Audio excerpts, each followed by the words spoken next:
Dawn is a game where basically you take 8 friends that have gone on a weekend getaway. The idea of the story basically is that we kind of set people up in a cabin and things kind of go wrong from there. The game kind of originally started out on the PlayStation 3. It was very much a first-person move kind of inspired game.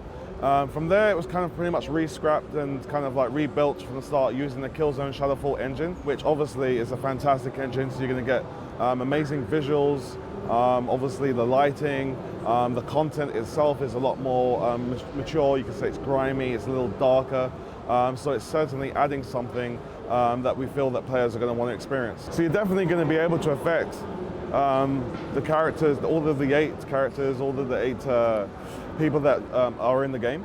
Obviously, all of those people that are in the game can live, but they can also die based on the decisions that the player makes. So this will certainly be localized into other languages. It is exclusively for PlayStation 4.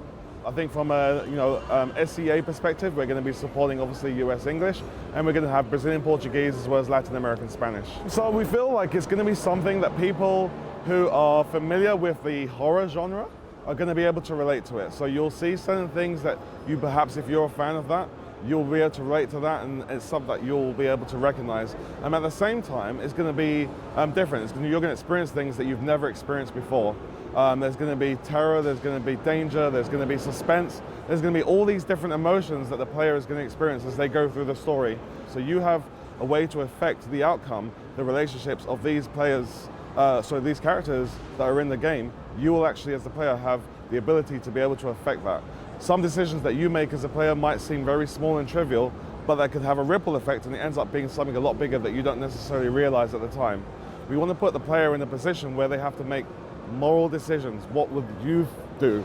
And we hope that comes out in the game as you go through the story and progress with these different characters that are in the game. The game will be released in 2015.